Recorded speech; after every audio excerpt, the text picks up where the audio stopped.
Year. I hope everybody had a great Christmas week and everybody is ready to kickstart the new year. New year, we have to do things differently, right? I know around this time of the year when you go to the gym, it's always packed in there. Everybody is trying to Yeah, I hope everybody had a get their New Year's resolution going and all. But if you don't do things differently, you're gonna get the same results. That's the unfortunate part. I know this year I need to procrastinate less. That is my trait that I'm working on. And, I have a list of things that I need to do differently. And I'm going to work hard towards that. And I hope we all are too. And thank you for being here today. If you're here, clearly you want to get some information to also improve your life for this year, which is great. So if you guys don't mind, please put it in the chat where you're calling in from. If you're in the US, you can mention the state. If you're not in the US, whichever country you're calling in from, just drop that. And if you also don't mind, I would love to know your job title as well, what you do. It doesn't have to be a job title, but what career field you work in. We get normally a lot of healthcare folks, but I like to see what different people do as well. So where you're calling in from and what you do for work. So uh thanks again. We are gonna make this quick because we value everybody's time, and then we will make sure that we have a lot of time at the end to answer questions that people have. So let me share my screen here, and then let's go through the outline for today. Uh, so what we're gonna do here is do quick introductions. I see my senior uh, data folks on here, so we're gonna do introductions, and after that, the goal here is to talk about what data analytics is as a career field. Uh, is a career field that I believe that in the next decade or so, it will be the fastest growing career field because now every company is moving towards that direction of using their data to make decisions for the company. So it's a very fast growing career field. We want to talk about it. We want to talk about different paths and roles in data analytics. And then we're going to talk about if you're a beginner and you're trying to get into data analytics, how do you get started? What is that first step? What kind of skills do you need to get into the data analytics space? And then we are going to talk about uh, the class that we teach as well. I always like to say this is not meant to obligate you to sign up for a class anyway, anyhow. If you have any questions, we do this all the time. Ask afterwards. If our class is not for you, that is perfectly fine, right? This is not for everybody. If the class is for you, we would love to have you in class and we would love to learn with you. But that's why we do these information sessions to make sure that is this for you. Because at the end of the day, as teachers, our goal is to also have students who will go ahead and achieve their goal in this industry and all that. So if you come in and this is not for you, then you also make our jobs harder, right? So we want to make sure that students who come through the program are people who are willing to learn, they're people who have passion for this, and so we can help them achieve their goals. So yeah, whichever the case, ask whatever questions that you have. And like I said, we can be here all night answering questions. I don't mind. So, in getting started, my name is Clement. I'm probably, if you joined this link through one of our ads, I'm the guy that you've seen. So, I know somebody called me this morning. I picked up and his first question was, I want to make sure this is legit. Right. So I was like, yeah, this is legit. Let me actually stop sharing right now so you guys can see me instead of the screen. Yeah, somebody called me this morning and he was like, I want to make sure this is legit because there's a lot of things flying on the internet. people are stealing from people. So I want to make sure that you're a real person. I said, yep, I'm a real person. If you want to meet me, I can show you where I live, somewhere in Fredericksburg, Virginia. You can find me there.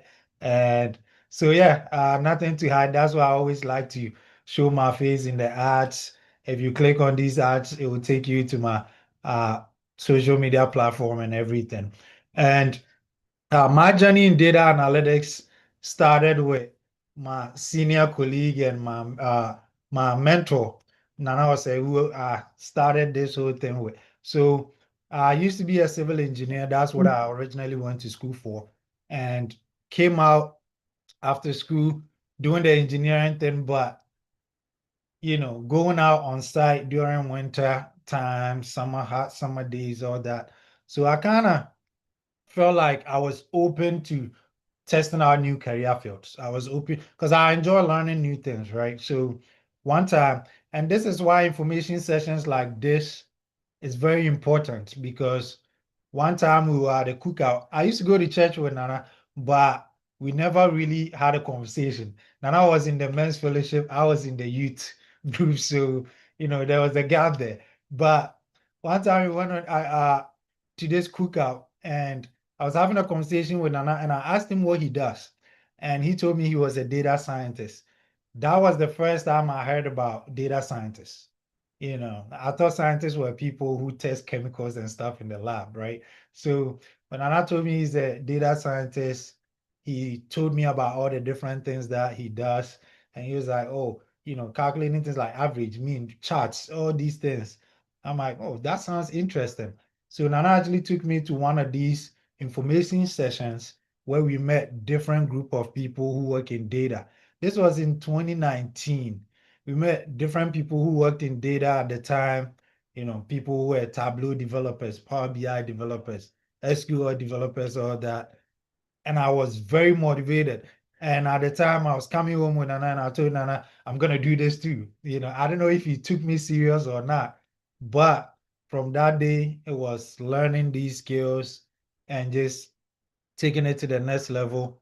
And luckily, an opportunity became available where, a company was looking for somebody who can be a data analyst, but who has an engineering and a project management background. And that was me. I revised my resume, applied for that position, and since then is a career field I've really enjoyed working in. I'm a Power BI developer now, spend, I would say 80% of my time doing Power BI development. I enjoy the flexibility that comes with my job, the ability to do it from anywhere in the world. And, you know, it's not something I like to sell to people that you're gonna get into the industry and boom, you have a remote work because I also went through a transition period where I used to go to the office 5 days a week for some time. But once you build that experience and you become good at this, there's great flexibility out there and there's a lot of money to be made out there. So, but learning the skills is the most important thing. So, yeah, I see. Oh, we have cloud engineers here. Wow, nice. So that's a little bit about me. I'll let Nana introduce himself. He has over 15 years of experience in this field. So Nana, go ahead. All right. Thank you, Clement. Yeah, as Clement said, yes, my name is Nana Oseteria, and I've been doing this for years. And basically, this is something that I always say. Everybody, I mean, basically, it's for everyone, right? Everyone can do it, but not everyone can do it. Someone asks, what's the meaning of that? Yes. See, when it comes to when we gather like this, right? Or maybe you have friends who are already in the system and you hear them making that big, big money. Oh, I make this six figures, whatever. It didn't take them one day to do this. So every time I always tell my clients, my students, people that I've, trained to be in this, make sure you have time. You need to dedicate your time because some of us went to school 4 years, right, to do this computer science and all that. And you are actually taking what, 4 or 5 months, not to do the whole thing, like the whole computer science thing, but I mean, part of it, subset of it, taking 4 months. So you need to have time. That one I can guarantee you. If you have time and you want to learn, that's why we are here, right? We support you. We give you all the necessary resources that you need. But remember, 70% is on you. We'll give you the 30%, but the 70 is on you. The reason why I'm saying 30% is on you is you have to learn. You have to follow the process.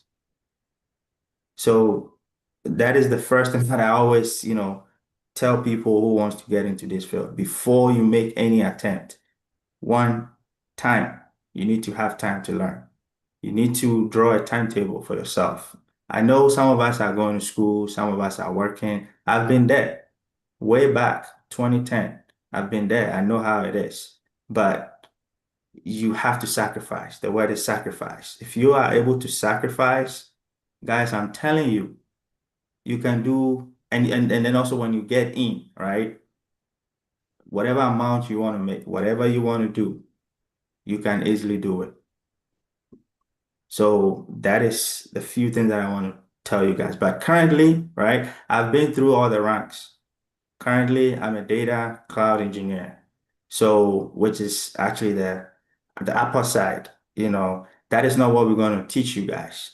This is going to be based on being a data analyst, like a Power BI developer, Tableau developer,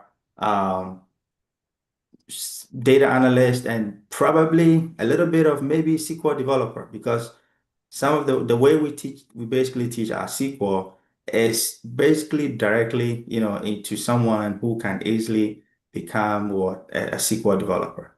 But that is just, just on the sidetrack.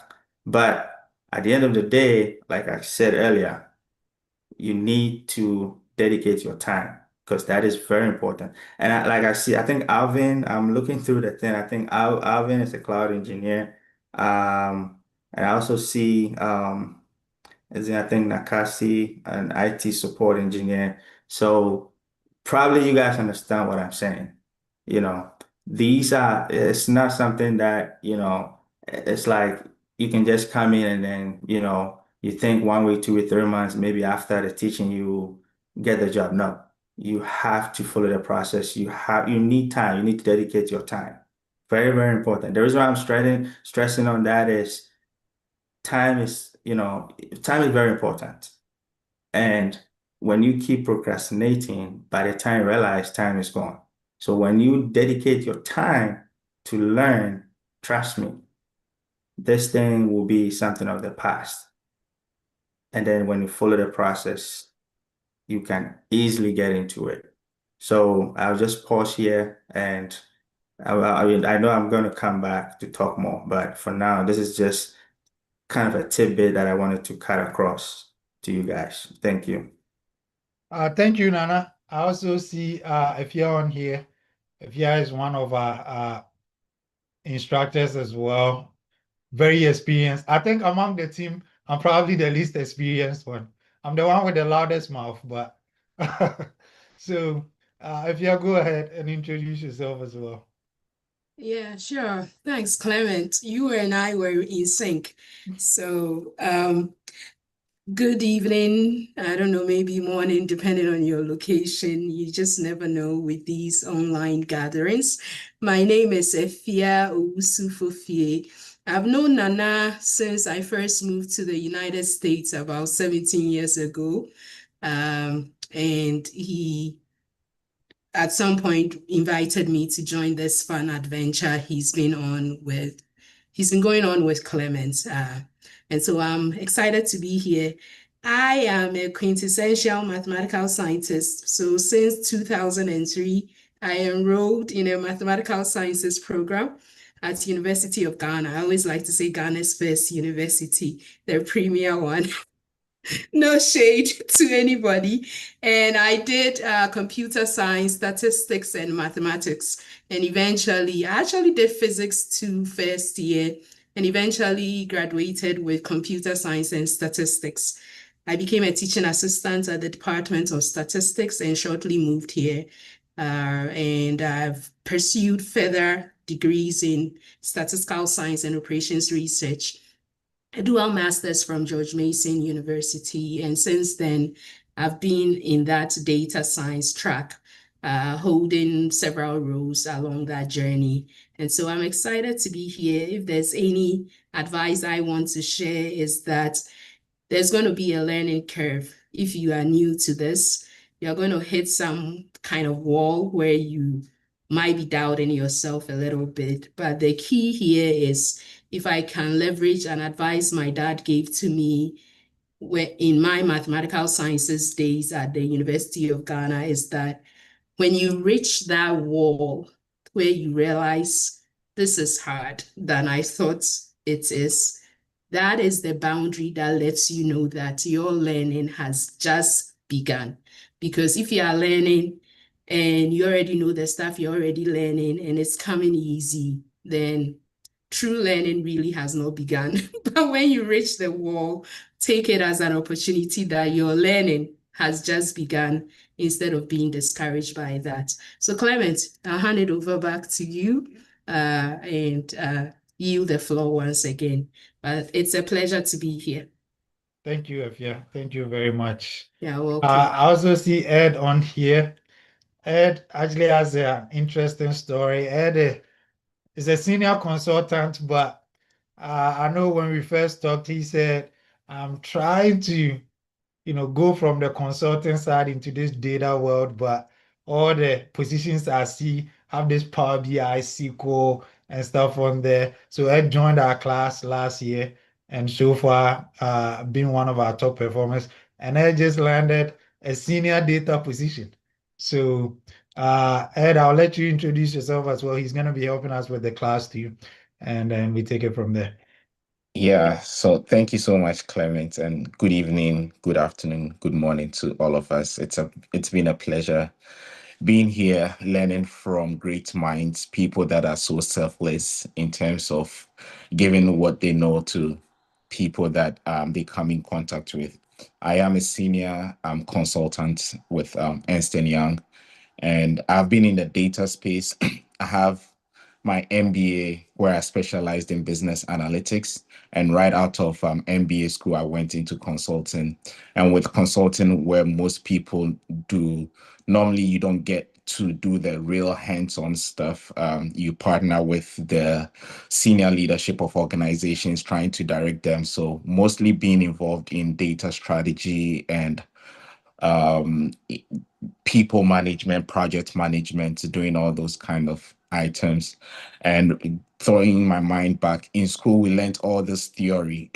But when I got onto the job, the practice of that theory became different in the sense that I wasn't getting the tools. Whilst I was in MBA school, we used JMP Jump to do our predictive analytics and everything.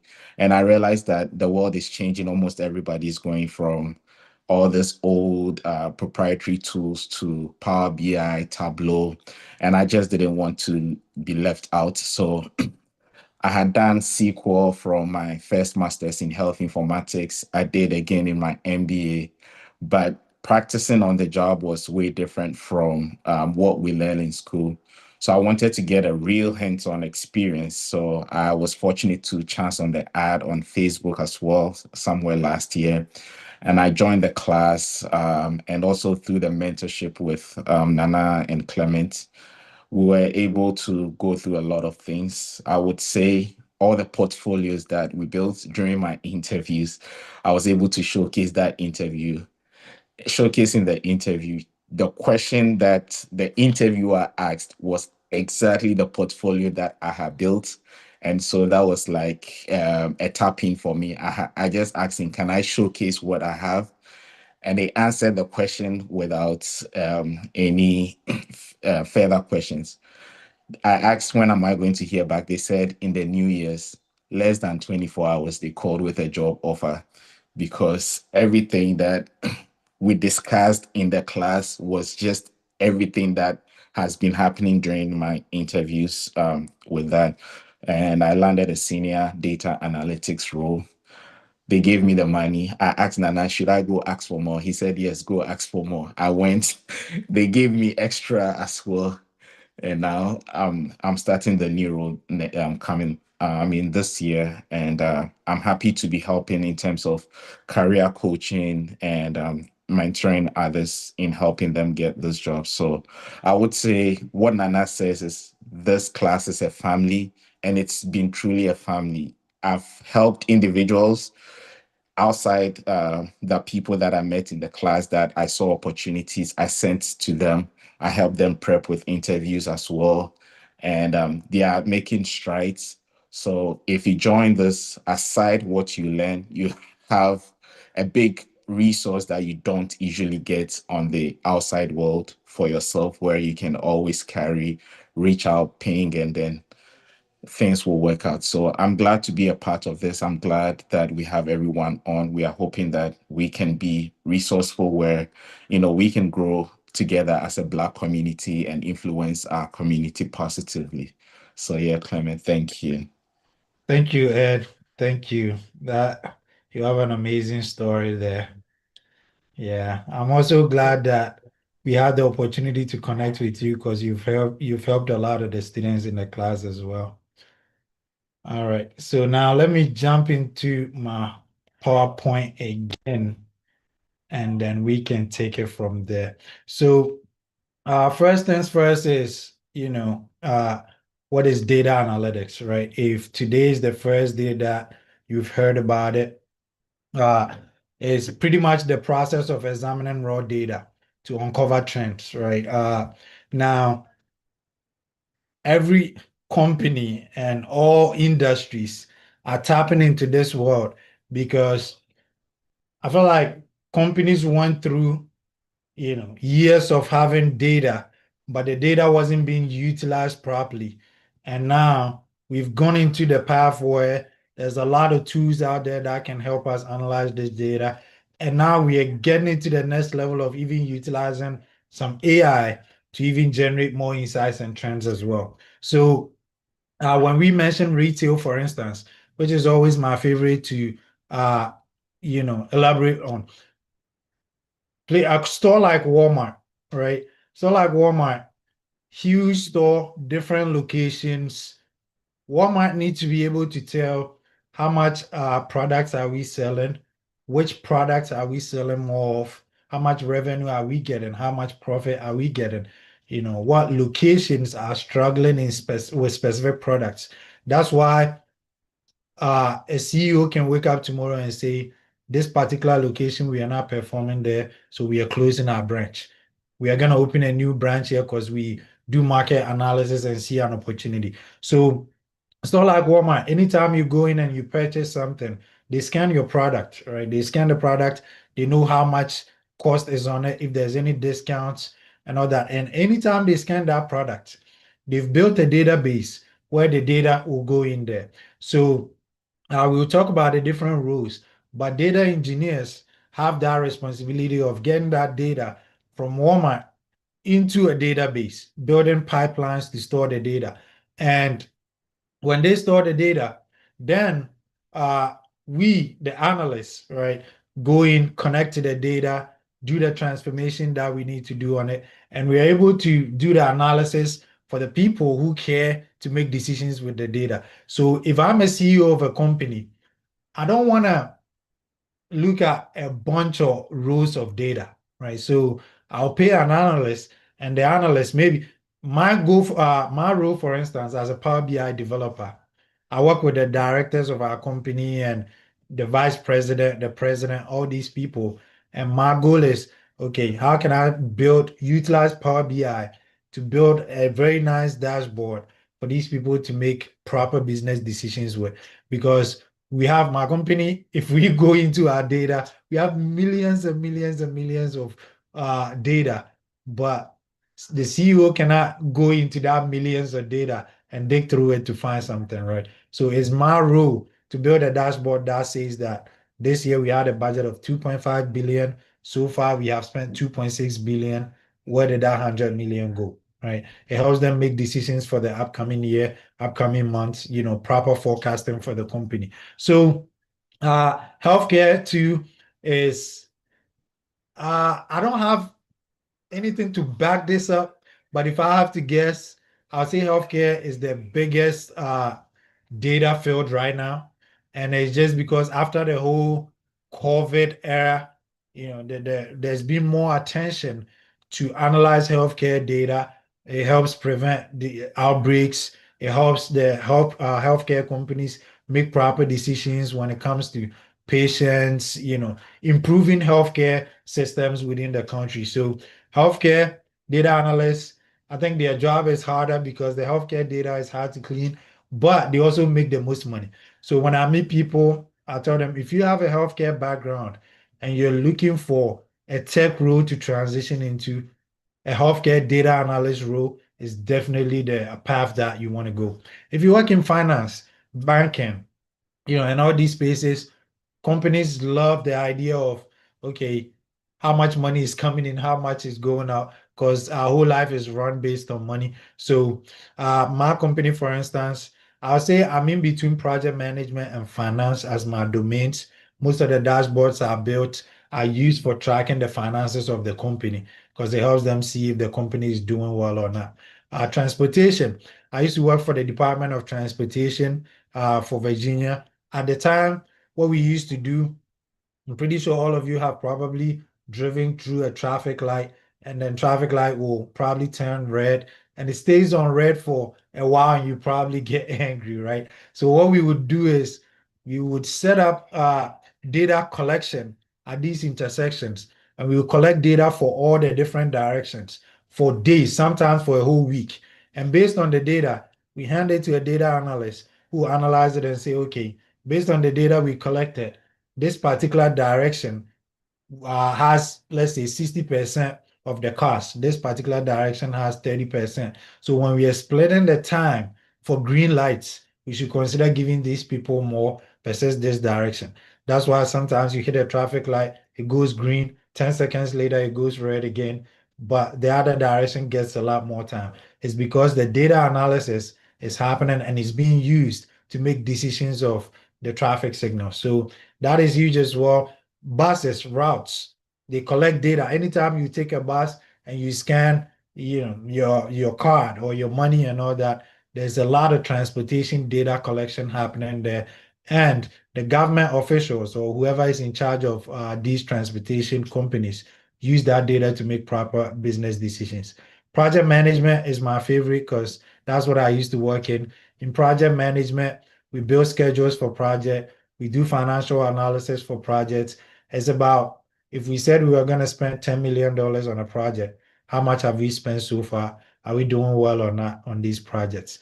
And of course, like Nana said, when you get into the next level of it, you can go into the data engineering and the machine learning and AI stuff that we are going through now. Is all AI is built on data analytics because we feed AI with data and it makes proper decisions for us. So pretty much. And on a personal level, I do my own data analysis because obviously every month I go into my bank, log into my bank account, download all my transactions. I have a Power BI dashboard that I have built on my transactions, and it tells me how much money I've spent, the different locations where I spent the money, if I'm spending more on different areas, which sectors are controlling my money, right? So as I mentioned earlier, if you're trying to go into this field, some people look at it as, oh, I'm just going to use the tools. That's not the case. You're using the tools to solve problems, right? It always starts with the problem definition because if we don't have a problem, we don't have a solution. If a company doesn't have a problem, there's no data analysis and everything in place because what are we analyzing the data for?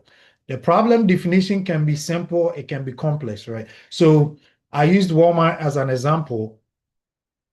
If Walmart didn't have a problem of wanting to see their finances, their products, which products maybe they need to sell more of or cut out, right? I ran ads on Facebook and Instagram, which is the ads that you probably saw and joined this with.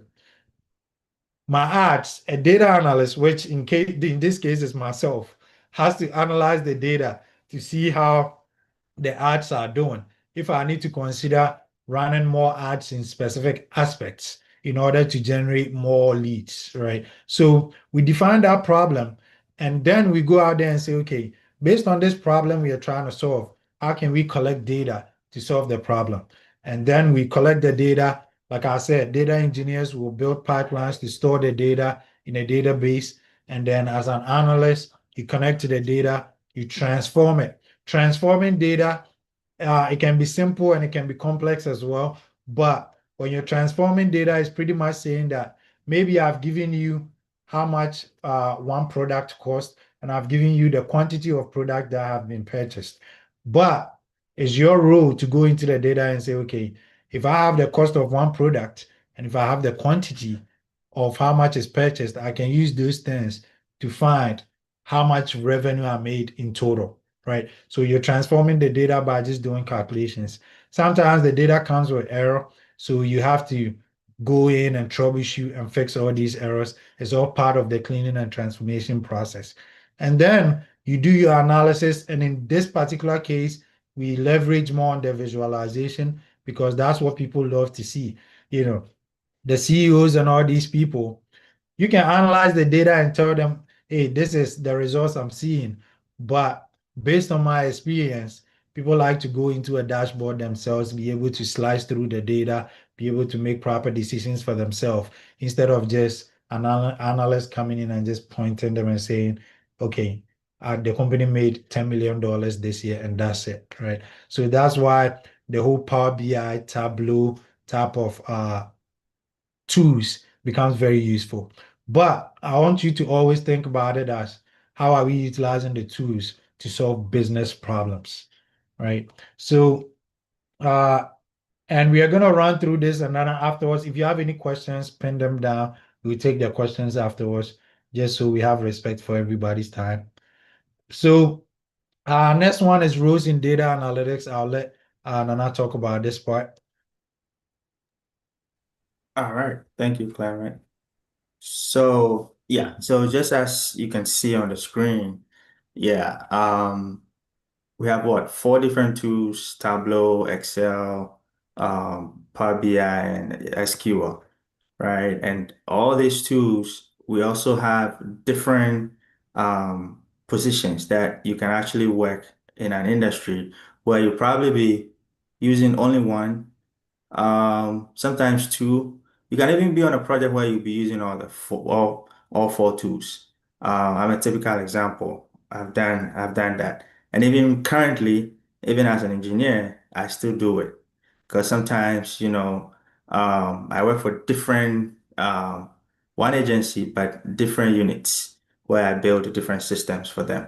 So at some point I have to force myself to use some of these tools. But as a data analyst, right, you can be titled as a data analyst, but probably be working under the finance or marketing or health, sales, project analyst.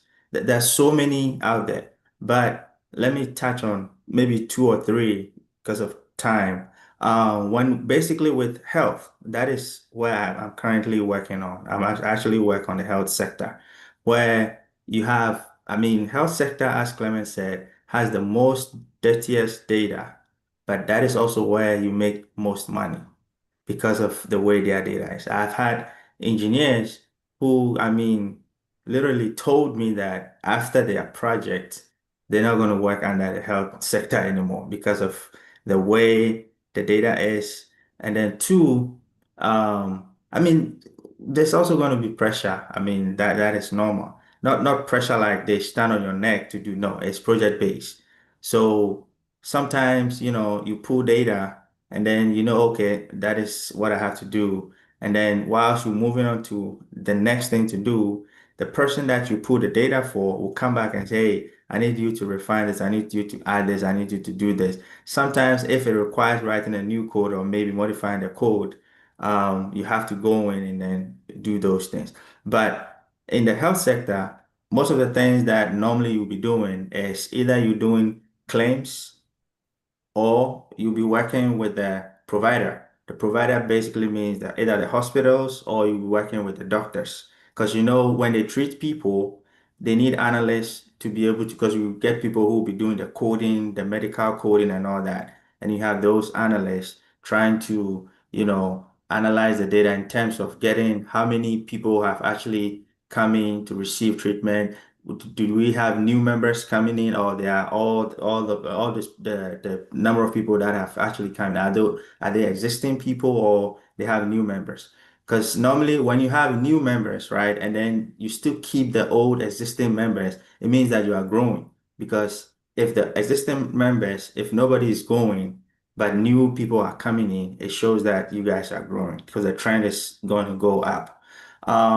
So those are some of the things that you do. You either on the provider side or you're on the claim side. Claim basically means the insurance companies, because they will have to pay. They also need data analysts to be able to analyze what the provider is basically sending out for them to pay. So they need to track and make sure that, because sometimes someone will be treated for maybe headache, right? But then they will go in and put a code that they did a surgery, because doctors also try to beat the system. Sometimes they want to make money, so sometimes they can put in wrong code. But if you have people like me always tracking, I'll get you. I'll know this is a wrong code, because I'll pick the code, and then we have a system where you can read and then tells you that this code basically is this, that.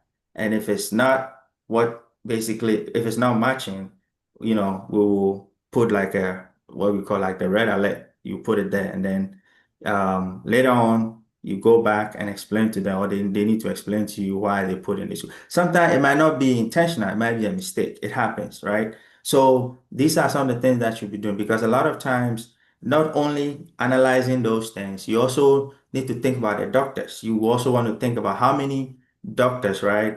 Basically, one doctor, how many patients are they treating, right? You need to look at those things. If you realize that there are maybe one doctor handling, let's say, 1,000 patients a month, that's not normal. That's crazy. It means that they need to fill in more doctors. So these are some of the things that you'll be doing. So it's two ways. Either you are on the provider side or you are on the claim side. And then we have the middle, which basically sometimes it's just the hospital itself need analysts to do different things. We can also talk about finance, right? Finance is all about money, right? Banks are looking for new members, right? They are looking to give out loans. They are looking to give out credit cards. How many of you nowadays, between the last year, where you get an offer or a letter in the mail, and then they say, oh, this bank, maybe Wells Fargo, is saying that they're going to give you $35,000 for you to take it as a loan. Even without you going in to ask them, they will send you those things, right? So because remember, there's a data system out there where they can go in and see how much people are making in a particular area. They can go in and see people living there, how much they are making. Right? This is it comes into play using the statistical terms, the basic things that we did in statistics, like mode, median, and all those things, right? They use those things to make those decisions. They go in, look at those, we go look at this area. Okay, let's take that. Maybe where I live in Woodbridge. They can say, okay, let's see in Woodbridge, the average, right? They will do the average, which average statistic we say what? Is it mean, median? Yeah. Mean, exactly. So they will do that, and then they will look at the average pay, right? And then basically do analysis to see in group A, how much are they making over the average, or they making below the average. They do all those things. Then they will decide, okay, this group of people realize that they make more money. So let's try sending them something and see if some of them will agree. Trust me, some will agree, go in and sign, and then the more they get more people to sign for those loans, that is where they also make money. Because, right, you'll be paying interest, right? So those are the things that analysts, right? Tools like Tableau and Power BI, you do analysis, and then it tells the banks, like, these are the things that, we need to look out for. This number of people are coming in, right? They are coming in to sign up with us, but they don't have credit cards. Maybe couple coming, the husband probably have an account with them. Wife probably will have, but then have a credit card with a different company. What can we do to bring her in to take our credit cards? These are some of the things that they do. And then also, in the what do we call the housing industry, right? Because they are all linked with the finance. Because the banks basically deals with it, financing those real estate people, right? So those are some of the things that you can also think of. Real estate. How are the banks, or how can you bring the bank in terms of the real estate developers who are actually building the houses? They need loans, they need money to be able to finance that. That is also where the banks come in. So with the banks also, there are so many things that you can think of, so many things that they do. Banking, especially finance, health. But between the two, health seems to has actually grown more than the finance because of, as Clement said, because of this pandemic and all that. Because every time they have people doing research to see if there's going to be some pandemic, if it happens, what do we need to do? Just like, COVID took us by surprise. Now they're actually doing more to, prevent those things from happening. So, and then we can also talk about retail, right? Retail, we all know when you go to Walmart, you just go in and scan, and then boom, boom, boom, you pay, you go. You ask yourself, all those things that you scan, where do they go, right? It goes somewhere. There's a database that those things all goes in. So we have these people, which basically in engineering we call them OLAP, online analytical processing. So we have people who go in every morning, pick all those data, group them, and then Walmart will decide, okay, so realize that they are buying. So let me do a typical example. So we have different types of milks, right? We have Carnation, we have name them, those different milks, right? They will 2% and whole milk. Yes, they'll ask which of them are they selling more, right? If they are doing more, they also look at when they bring it in, how long does it take before they sell out? Sometimes it could be hours, not even days, hours, they are gone. So as a businessman, what would you do? You will try to, bring in more, right? When you do, it means that the manufacturer will also be getting business, right? If the manufacturer gets business, the manufacturer also need a data analyst, right? So this is basically how it works. It has multiple effects. So those what do you call the OLAP people, when they go in, they do all those things, they break it down, do analysis, and then they move all that data into something we call the data warehouse. Then we need people to analyze the data for us. This is where the data analyst group will come in. They will hire people to come and do those analysis using these tools, these basics tools like Excel, Power BI, Tableau, SQL and all that to do those analysis for them. So yeah, pretty much, we can talk more on, different roles, but the most important thing, and I will always, every webinar, I keep using this phrase a lot, or even, not even phrase, I keep saying this a lot, like, you need to dedicate time. I don't play with time.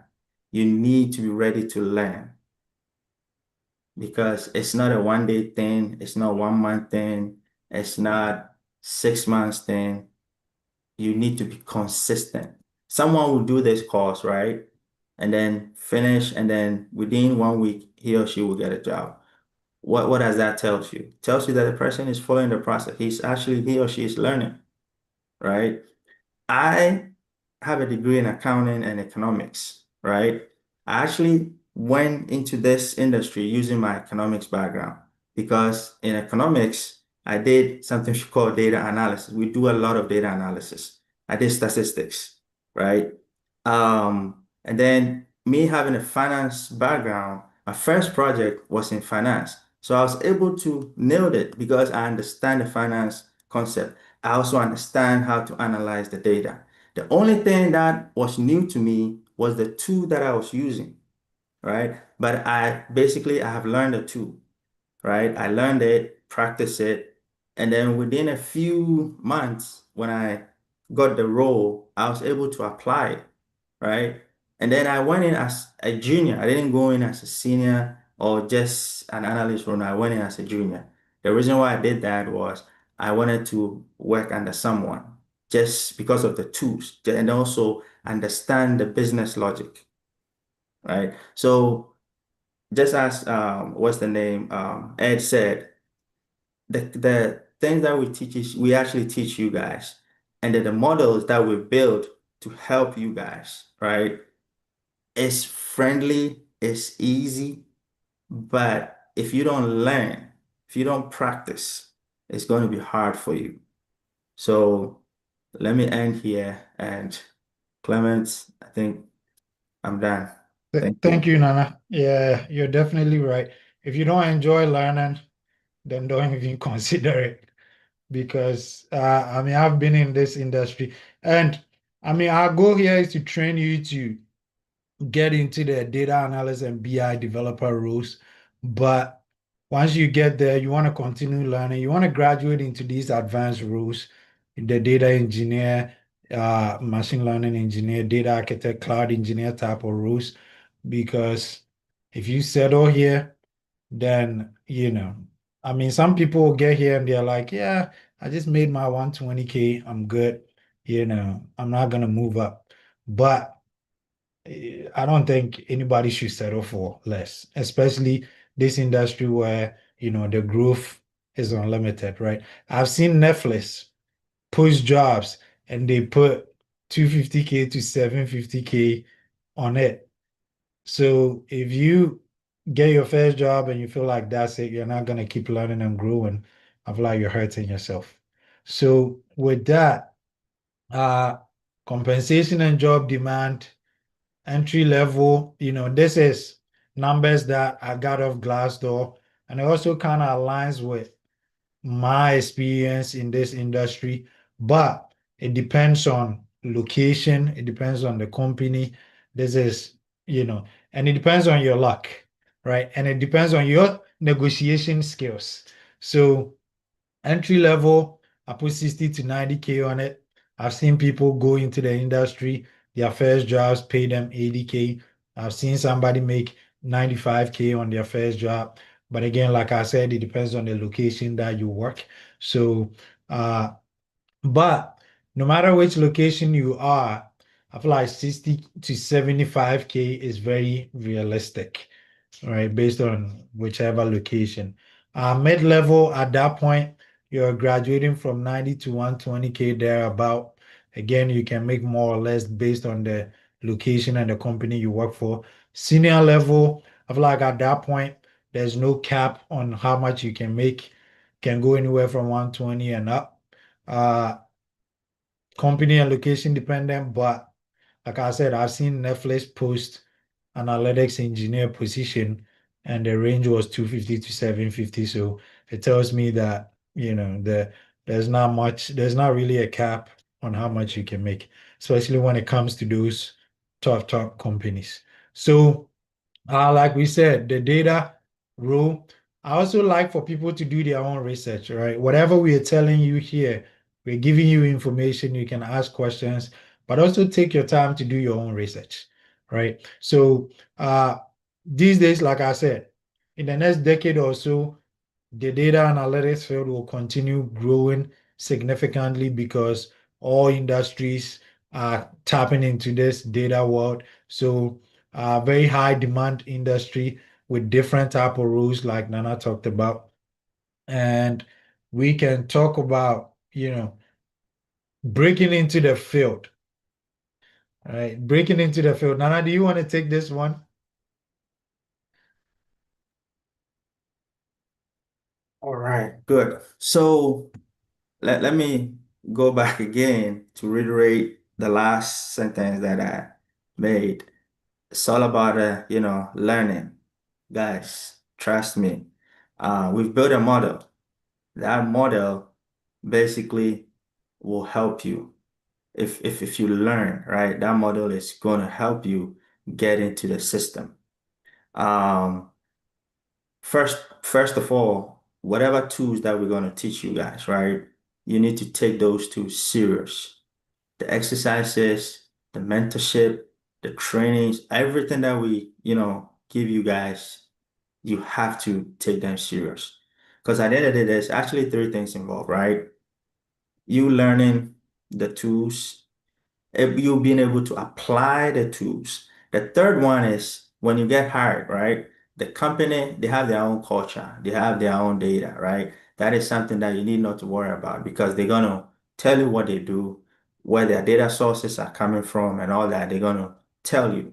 But what they expect from you is to use the tools that you've said you've learned and apply it to whatever data they've given you. And then whatever business rule that they've set, you should be able to use it to accomplish what they want you to do. So to break into this field, right? Excel as a tool, I mean, most of you probably uses Excel on your day-to-day, daily basis, right? SQL, Power BI, and Tableau, those three, I don't think, I don't want to say nobody, but I don't think even if you take 10 people, I'll probably say maybe one will probably be using, in addition to Excel, will be using one of these three. All right. So these tools are tools that we're going to teach you, and we're going to give you all the necessary things that you need to know, and then also being able to apply it on our data that will probably, yes, our data that we'll be giving you to be able to, apply the tools. And also it's going to be a real world, examples, real world data that you guys will be using. I mean, you see Clement here, you see Ed here, you see Ifya here, we've all been there. We are actually on the field. So we know what you guys need, at the end of the day, like I've always been saying, 70% goes to you. Someone, like, why 70%? The reason why I always use 70% to describe the students are basically one, this is probably a new transition, right? You're moving on to a new field. So one, you need to be prepared. You need to have sound mind. You need to build a schedule. You need to be ready to learn. So if I put all those things together, right? Maybe percentage why I'm giving you guys, I'm being biased, but that is it is what it is. Because I can only teach you, show you the path. But at the end of the day, when you get through the interview process, I wouldn't be there, right? You'll be doing the interview. Even though we're going to also help you in that process, but you have to go in and prove to them that you've done it and you can do it. That is the reason why I always put that 70%. Not to scare you, but to motivate you, right? When people start criticizing you, right, whether good or bad, take it in good faith and act upon it. Trust me, you will overcome majority of obstacles. So giving you 70% doesn't mean that I'm being biased, but that is the reality. And it also serves as a motivation to you. So after you learn all this, right, with the real world practical data sets, we also help you build a portfolio. And those portfolios, that is actually where the key part of the whole thing is. Just like Ed said, see, Ed is smiling because we did a project, right? And that was I think it was, Ed, I don't know whether it was the last question or middle one of those questions where they asked him, Yes. they gave him Uber data. We actually did an Uber project, right? And then also before, let me say this. With our mentorship, right? The mentorship is like you being in an interview because we do real practical interviews where we will interview you. So we do all those things to build your confidence, and that is how we've actually built our students. And then that is also the reason why most of the students or most of our students are basically not, even if they haven't gotten a job yet, they are getting interviews because of what we've actually taught them, and then because of how we help them also build their resume because they have, mentors around to help them. So when we help you build those portfolios, we also help you to put in, practical data where you'll be able to build dashboards, right? You'll be able to, build different projects. Ed was basically lucky when he went in, they asked him about the Uber data, and that was exactly the project that he and his team worked on. And he was able to open his computer. He asked them, they said yes, he opened the computer, and then boom, everything that he just explained to them, and that was it. And you see, I've always told my students, when you have those things ready on your computer and then during the interview process, sometimes even if they don't ask, you can ask them, you have a project that you want to show to them. Because that is 80% of your chance. If you are able to articulate it, explain it well, trust me. I've been on interview panels. I mean, I've been on what do you call it, on interview board several times. So I know what they need. I know what they want. So, and that is how come we've built that model. So if you go in and then you're not able to break through, then two things. One, either you didn't really learn, or two, you have this, fear in you. We need to probably cast that out, which we always try to, because I've had students who are always, they're afraid to go in for the interviews. I don't know why, but we also came out with a model that has actually helped them, because we do real practical interviews with our students where you see all the students we use Teams, right? You see all of them in there, and then we'll pushing questions back and forth. We have like 2, 3 people in there asking you questions, and then you will be able, you answer all those things, you go through the process, right? We ask you questions like real world. And then at the end of the day, we ask you feedback. Your friends will give you feedback where you did. And the thing, it's not like we will be pampering you. No, we'll give it to you hard. So that way you know that this is not a joke. You need to be serious. So that is how come we've done. And most of our students who are actually working and those who are also, finding to break through, that is the reason why most of them, I won't say all, but most of them are doing well, especially those who are following the process. So we help build, resume for you. We also help, build your LinkedIn profile. And then when it comes to the job application, we will show you certain websites that you have to go.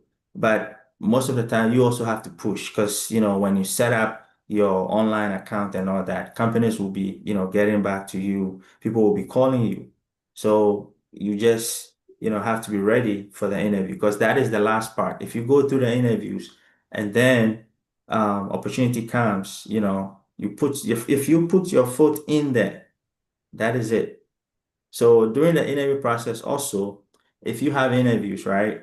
If you, let's say someone basically calls you and say, we want to do an interview, we want to do the interview with you. You have the time to tell them that maybe you can do it at a specific, time. You don't have to, because you need to get into it. You have to decide and say, oh yeah, I can do it now, I can do it tomorrow. No, give yourself time. The reason why we do that is when you tell us, right, we're going to do something like a mock-up with you. So that way you gain that confidence before going. But that doesn't mean when you go, you're going to do or no. The trick is when you go in, make sure all the questions that they ask, write them down. If you do that first 2, 3, 4 interviews, trust me, the fifth, or maybe 4, 3, 4, 5, 6 will be the same questions that they will ask you, right? These are some of the tricks.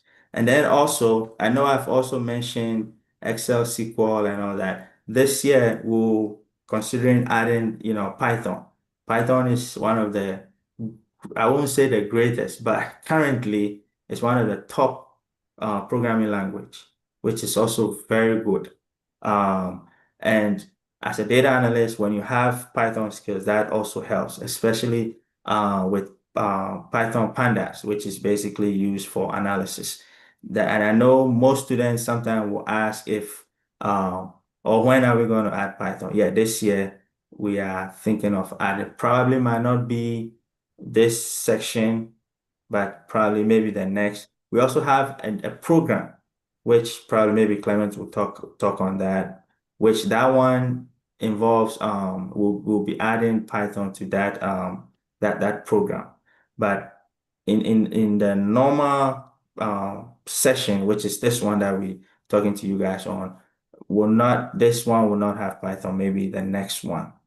So yeah, when you go through everything, like when we walk you through everything that I've said, trust me, and I'll go back and borrow my thing again, and then you learn sacrifice. Trust me, after you finish with the class, maybe in the next 2, 3 months, you should get a job. Thank you, Nana. Yeah. Ed, you just landed your data job. Do you think this process, which part would you say was the hardest part among all these? I would say the application process, because what I did, I remember when we were going through the class, Nana was saying that we should focus on the class, learn what we have to learn, and then once we are done truly learning what we've learned, then we can start with the application. So when I finished learning what I was supposed to learn, I think that was somewhere in September for me, because I did some of the things ahead of the class. So by September, I started applying, and my goal was that at least every week I'll apply to 15 jobs. And I told myself, out of the 15 jobs, if I get two to interview me, at least that was successful for me. And my goal was that by mid of February, I should probably land something. So I think September, just the first 2 weeks that I applied, like out of 30 jobs, I had 2 interviews. The first round that I went, just like Nana said, I went in and they were like, no. I wrote the questions. I actually recorded them, came back, asked Clement some of the questions. He taught me some new skills, especially within the SQL. The SQL on the what we did on the mentorship class, the SQL questions that we solved and answered, how to go about it, how we answered those SQL questions. I went in and then they asked, I don't know whether it was Nana asking the questions to them or it was Clement asking the questions to them, but it sounded so much the same. And I had picked on how people answered from the class and the feedback that was given. And I was able to say the same, like literally the same thing verbatim. So I would say I did maybe 3 interviews. As I'm talking to you, Tuesday, I have another one. Though I have an offer accepted, I have another interview for a senior customer analytics role. Now I'm contemplating whether I want to do it or not. But I Yeah, said to myself, I'll do the interview just so I can get the questions for the class so that I can give people what they are asking out there. So yeah, yeah. So just when I landed, I paused all my applications. But that was my trick, apply as many. So when I wake up, I optimize my LinkedIn as well. So somewhere between November, at a point on LinkedIn, I was not even applying. People were reaching out to me because of when we did the LinkedIn optimization session, what we needed to put in and all that. So people started reaching out to me, roles in Atlanta, remote. So at a point, I was even confused. Should I respond to all of them? Is it possible I can interview with all of them?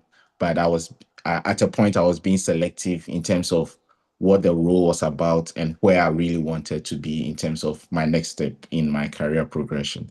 So yeah, the mentorship class, aside like the main class, the mentorship class, I would say was my biggest takeaway, because prior to that, in 2023, I started applying for jobs and I wasn't getting anything. Like even though I was with a very big company at that time, I would apply and nothing was happening. But when I decided to join the class, because I was telling myself, if you are doing the same thing and nothing is working, either you change something about it or you'll be a fool to expect the same results. So I just said to myself, I've done it on my own. It's not helping. And when I saw the course amount, I'm like, is this thing real? But with the amount, let me just go. Even if it's not that worth it, the amount that I've put in, I can easily get it out within 1 or 2 paychecks. So that wasn't too bad. But when I came in, that was a life change. I was like, where were you 2023 when I wanted to make a transition? And now here I am, like having different offers, flexing which one I want to go with and all that. But I'm glad that the people that I work with in my projects too, some are also getting tractions from there. I spoke to someone. He said he had an interview with Experian, which is the credit score company. I've even Isaac right here too. I've been connecting with Isaac how he can optimize his CV and LinkedIn, the portfolio building as well. So I would say the mentorship aside the actual classes was one of my biggest takeaways from the previous session. Yeah, so the classes teach you the skills, but the mentorship gets you the job. Yeah. That's what I always tell the students, that mentorship is the part you take very seriously.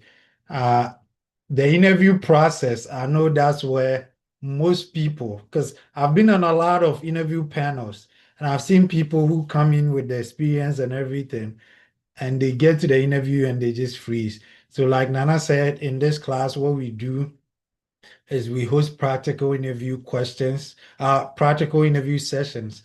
And it's just like this, how I ask questions and Nana and Ed, they're answering. That's the same thing we would do on these interview sessions. We have the students on listening, like Nana said. We turn on our videos and we draw you. We ask you a whole bunch of interview questions, the kind of questions that will make you sweat. The goal is, if you can comfortably keep expressing yourself with us and answer these questions comfortably, when you go out there to interview out there, it's easier for you. We don't force students to participate. There are some students who just come in to listen, but we always highly, highly recommend that students participate in it. Take that initiative, bring yourself, and let's draw you a little bit. We give you feedback when you answer questions, and I guarantee you that's gonna help you out there. So yeah, the interview is a skill. So I'll say that job, definitely go for the interview. I do that sometimes too.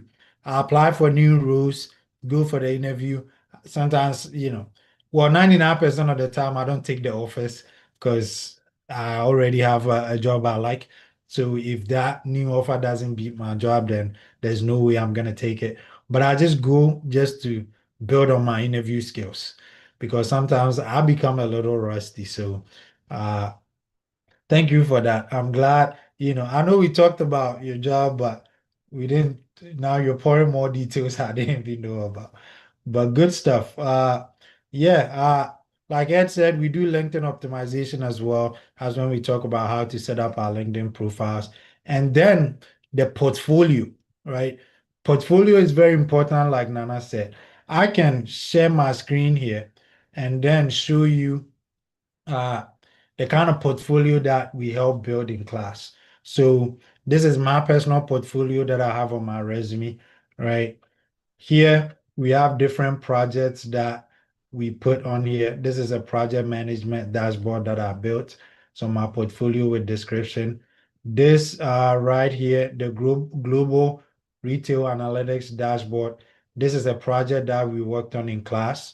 And after working on it in class, I was like, this looks cool. So I took it and put it on my portfolio as well. But with different descriptions of the dashboard and different things on here. We added tooltips on here and all I'll say medium to complex dashboard here.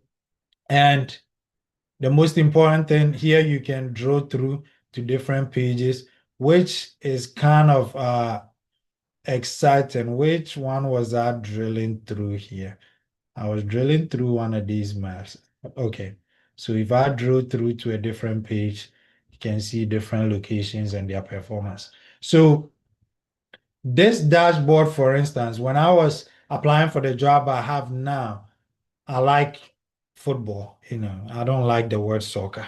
I like football. So I built this dashboard out of fun, and lo and behold, when I went into my interview, the vice president of the company was was a football fan as well. So he was like, "Oh, I saw your dashboard. It really looks cool." And that whole interview, we ended up talking about this particular dashboard.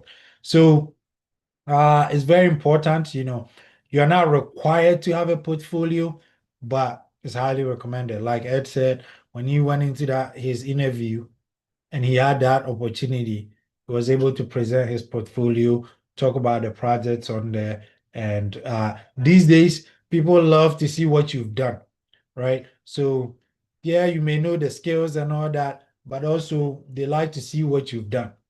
And then with that, it's easier if I'm giving you a job, if two people come in and one person has a portfolio and the other person doesn't, and their resume and experience is close, the one that has the portfolio makes it easy for me to hire them because they've given me a proof, right, of what they can do. So it's very important to have one of that. And like we said, the interview part is always the complex part. So now going back into our program, I think based on the conversations that we've had, Nana has highlighted a lot of these, but I'll still go through them anyways. So we're gonna start on January 12th. I'll show you the details on our website when I'm done here. We're gonna start on January 12th. We were supposed to start this Monday, but we know a lot of people are still reaching out, so we decided to extend it by a week. When we start the first week, what we're gonna do is we're gonna do introduction to data analytics. We are gonna get into the mindset of a data analyst, what the role looks like, what we need to be looking forward to, how to define problems, the kind of solutions we are proposing to problems. Because like I said, it's very important that we propose solutions to problems, right? And then from there, we are then going to learn Excel. Then we will learn Power BI, we will learn Tableau, and then we will learn SQL. So each of the classes is going to be 5 weeks long. And what we do is we do the classes on Mondays and Thursdays. It's going to be 7 p.m. to 9 p.m. Eastern time. But we are going to add a third session every week. And that third session is just going to focus on helping people outside the class because we know that everybody has a different learning pace. Some people pick the material up very fast. Some people pick it up slowly. And we want to make sure that everybody is getting what they need. One thing about us that I can always stick my neck out for is that we give time for people. As long as you're willing to learn. I've had people call me at 11 p.m. and I'll talk to them. And there was one time my wife was like, don't you get tired? I'm like, I have to help these people. So it's just, if you're willing to learn, sometimes we get busy here and there, but I always make sure that if we have to schedule a time to go through something, I know Nana does that, Ed does that. So we will guarantee you that part, okay? But outside the 2 class days, we will have that test session. When I'm teaching Power BI, I know it will definitely be on a Saturday like this, and it's going to be an open session. Students can join, ask any questions you have. If you're struggling with anything, we will help you catch up just so you don't lose motivation, right? If you're learning new things, I think Efia said it in the beginning that it's a learning curve. So you can lose motivation if you don't understand what you're doing. And that's the problem with a lot of online class. I see people and they're like, yeah, I can get a Power BI class for $20 on Udemy. I might go for it. That's totally fine. The problem with that is sometimes when you get to that point where you struggle a little bit, something comes up and you don't understand, that's when you lose motivation because it's like you don't know what to do at that point. But ours, all the extra times we add, that's the goal of it, to make sure that we are holding your hand and we are teaching you what you need to know. So we're going to do that. We also record the classes and give students access to the videos. You have a lifetime access to it. We recommend that if you don't understand things in class, go back, watch the video, practice, and come up with any questions that you have. And after the classes, we're going to do the career coaching. Like I said, by the time we're done with the classes, we will have the resumes set up for everybody. And then we are going to do the interview practice, right? Based on everything that we've learned in class. This would be intense interview practice, but it's meant to build your confidence. And then this time, what we are planning to do is that after June, when we are done with the program, we are going to roll out a new project-based mentorship. The project-based mentorship, the plan for that is that when you finish, while students are looking for jobs, if you enroll in it, then we're going to set up a company account for you. We're going to set up actual projects in our company's environments, and then you can get to practice with those. So if you go out there now, we wanted to call it an internship, but we are not paying students for it. So it's kind of hard to call it an internship. That's why we called it a project-based mentorship. But it will pretty much be like an internship where you have a company account, you get to work on actual projects with the company. So, but that will be selective students. We are not going to enroll all the students into it. It will be the serious students. So our plan is with that program, we will interview students to bring them into the program, right? It's an elite program we're creating. Learning the skills, we don't put requirements on that because a lot of people would reach out and they're like, yeah, I don't have the requirements that you are talking about, but I'm willing to learn. And it's not fair to cut somebody out if they have the urge to learn, right? But the project-based mentorship, if you're not a serious student in the class, you can't fool us that you're gonna all of a sudden be a serious student in the project-based mentorship. No. So that'll be a separate program we're gonna roll out after the class. And if you know anybody who has done, let's say, masters in data analytics or have some data analytics, background already, and they're looking for an environment to practice in, connect them with us. That project-based mentorship will be for that as well. Students wouldn't have to be in our class specifically to be in that project-based mentorship, but students will have to know the skills first because we're not going to be teaching the skills there. It's just going to be, this is a project, work on it. This is the deadline. Let's go. All right. So that's the key aspects of it. This is the schedule for this upcoming bootcamp. So like I said, we are gonna on the 12th, we are gonna do our intro sessions. We're gonna install our softwares, get into that data analytics mindset. From there, we are gonna go into Excel. Like Nana said, Excel is that tool that everybody needs. You can't go wrong with it. If you learn Excel and you're like, this sucks, it's really not for me, then that's probably where you should end it because we start with Excel to make sure that if you get excited learning Excel, then boom, you're definitely going to enjoy Power BI too.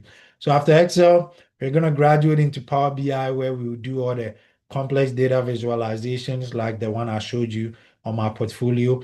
Those are all Power BI projects. And then we're going to do Tableau. So the reason why we do both Power BI and Tableau is because they are both competing softwares. They are like iPhone and Android. So some companies use Tableau, some companies use Power BI. I've had people reach out to me and ask me that question. Why do I need to learn both? I'm like, it's because you don't want to limit yourself. Since personally, I'm a Power BI developer, so I've never had to use Tableau as my job. It's always Power BI. There are people who are Tableau developers. They never have to use Power BI. It's always Tableau. So what I like to tell people is learn both, and then the one that you enjoy doing the most, maybe you can put more attention there, but keep your options open so that if you go out there and you get your first job, if it's in Tableau, you can take it. If it's in Power BI, you can take it. Don't limit yourself, right? So that's why we learn both of them. And then we learn SQL. If you want to be a data analyst, if you want to work in data, you need SQL. You can't go wrong with that. And if you don't know SQL, I don't know how many jobs will hire you. SQL is used to extract data from databases for analysis. If you have the database, SQL is the language that you use to key that data out of the database to see what is happening within your data sets. So very important skill to learn. And then after that, we're going to do the career coaching. The current bootcamp we're doing, we used to just do the career coaching on Saturdays and do the 2 classes. But like I said, now we're going to use the third session to also help students. And then after we are done, we are going to do the career coaching for 5 weeks as well. But throughout the class, every day is a career coaching process. If you have any questions, reach out, schedule a time with us. We are more than willing to help you. And we actually love students like that, students who are always asking questions. So this is our website here. Let me take you on our website.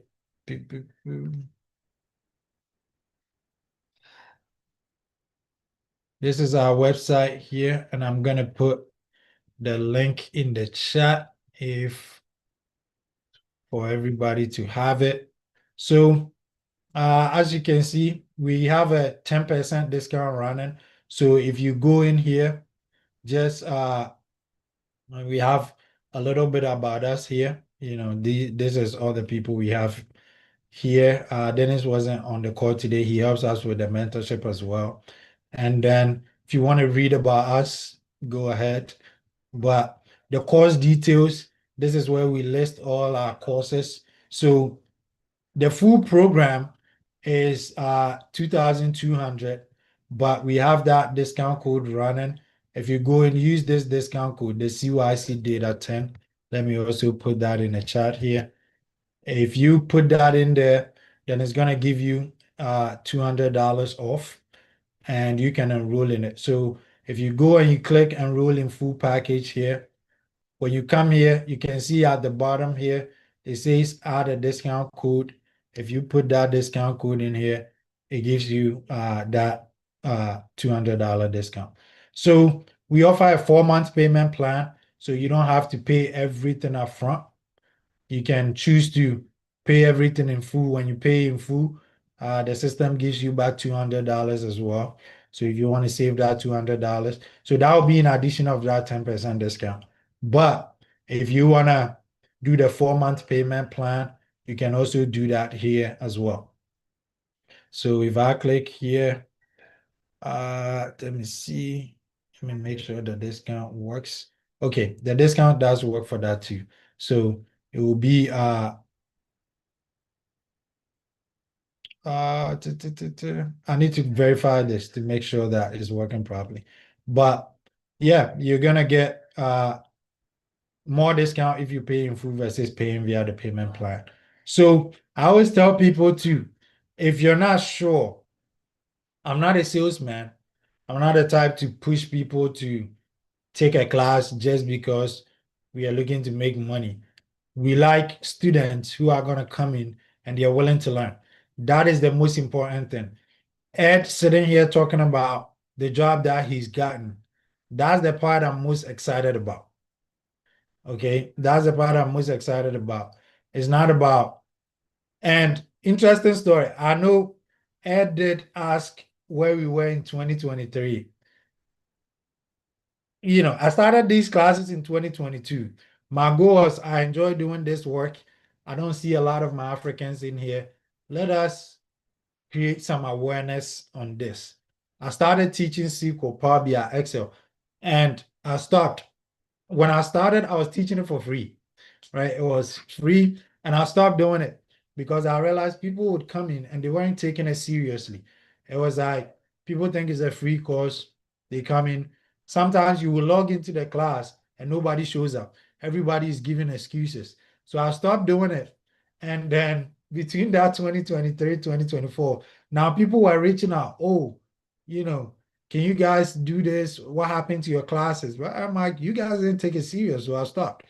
But when the interest came back, that's when I also connected with Nana and I said, Nana, you know, now people are reaching out for the class, so let's do it, but let's structure it very well so that we can help more people. Because like I said, Nana helped me get into this field, so I had no doubt that he can, you know, help a lot of people through this program get into the industry as well.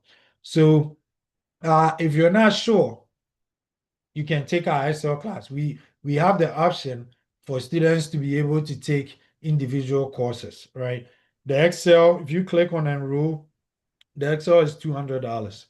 So Clement, you have a question in the chat. I just want to draw your attention to it. yes, I'll take that when I finish this one. Thank Okay, you. sorry to interrupt. Yeah. That's okay. So if you're not sure, that's what I always tell people, take the Excel class.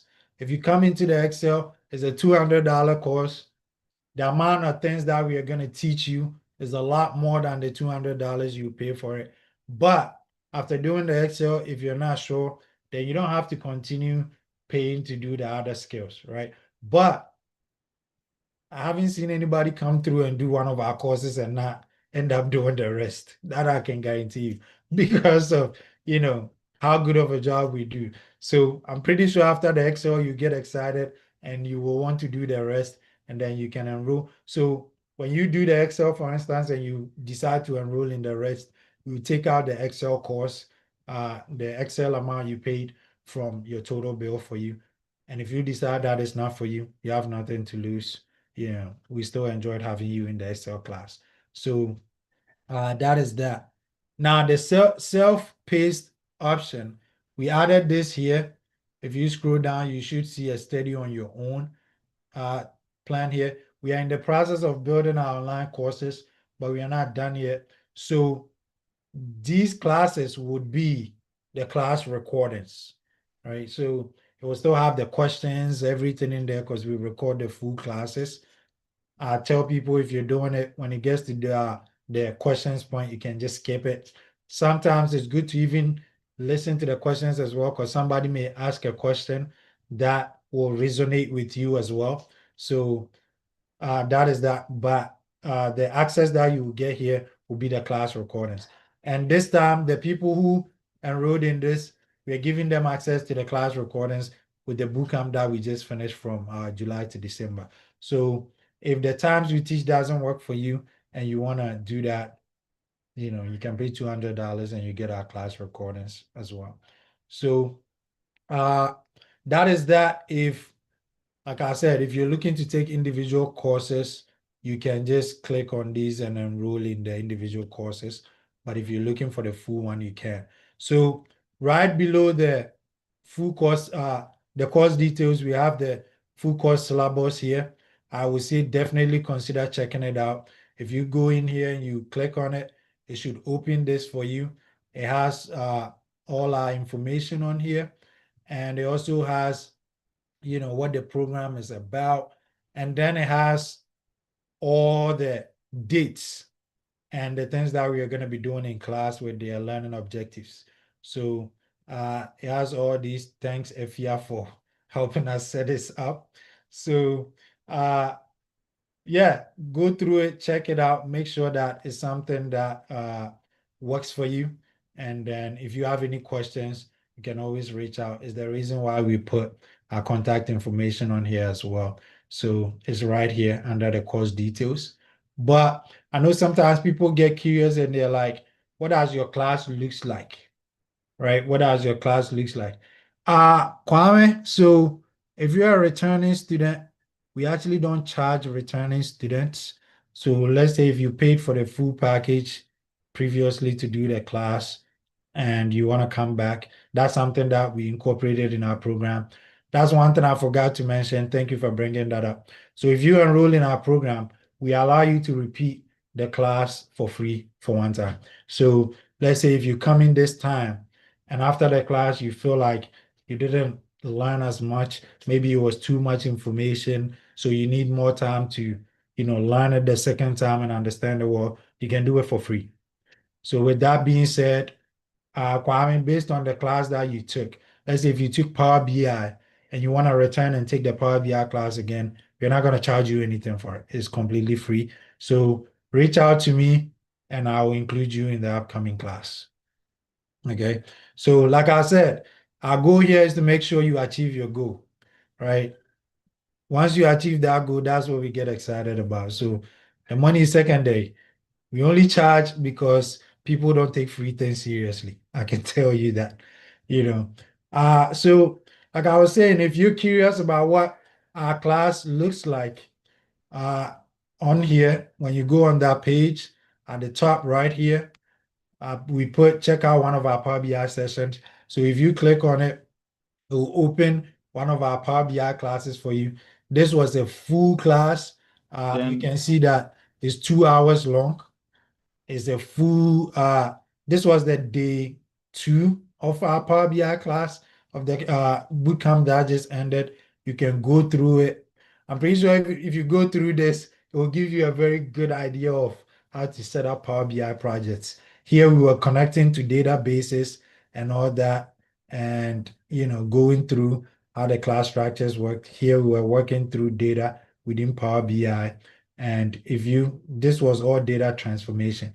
If you go through this, it will give you a very good idea of what the class looks like. So it's not AI formulated or anything. It's a raw class session. So yeah, if you're curious, that's something to check out too. And we put that here because normally we get questions of what does the class looks like and all. It's Microsoft Teams, and we record the sessions if you want to access it in the future. So yeah, I think that's everything that I have. Like I said, if you decide to enroll, the information is on the website. Make sure you put that discount code in to get that discount because money is important to have. That's money back you can get. And if you have any questions, you can reach out here. Or like I said, on the syllabus that we have on the website, all our contact information is there too. Feel free to reach out and get any explanations that you need. Okay, so let me see. I don't have any questions in the chat at this point. I'm also gonna open it up. If anybody has questions on anything, whether it's the class, whether it's the data analytics field, whether it's, the corporate world in general, when everybody introduce themselves, you can see we have a lot of experience here. Like I said, among our group, I'm the one with the least experience. So these people are all people I look up to as well. So hey, if you have any questions, we have the resource here. We have the men and the women. So ask the questions and get the answers that you need. So yeah, our Q&A session if anybody has any questions. Come on, real quick. I think I see a bit. I think I see a bit here, right? I'm just making sure. I'm here. Yeah, but okay. I think let's give it this 2-3 minutes to, give us Yeah, some. Mr. Cyber. Yes. Introduce myself. Yeah, go ahead. Yes, go ahead. Yeah. Hey guys, how you doing? My name is Ebenezer. I'm a cybersecurity analyst, senior cybersecurity analyst, and I've been doing it for over 5 years now. Yeah. I don't know. It's a pretty exciting field. I love to learn new things. So I've always discussed the data analytics field with Clement. I've even tried to learn the Power BI myself. I just haven't had the time to because of the other things I'm learning. But I just said I want to get into it, get the live session so I can see what's going on and things like that. And hopefully, depending on how it goes, I can even join the class. So yeah, that's what I've been doing. I just love to learn. It's been crazy, but it's exciting. It was said keep on learning. Always trying to learn new things. And because once you get to the job, no matter how experienced you are, it's a new environment, and then you're gonna have to learn how to navigate your way in the job, and also hopefully, if you learn something, you may be able to move up or switch jobs and get a better experience or a better role and things like that. Because over the years, I've seen a lot of things have changed, a lot of improvements have come, and then yeah, now that we have AI also going around, it's also part of it was my question that I was going to ask about AI, how AI has been incorporated into data analytics, and how you guys have been using it, if so, or if it hasn't been introduced yet. Because I knew in my field, we use AI in detections as we monitor clients' environment and respond to cyber threats. Sometimes AI is incorporated into the detection tools, and then we receive alerts and analyze it. Sometimes AI will try and explain the things, and other times too, in investigations, we can use I ask AI questions about what it is on.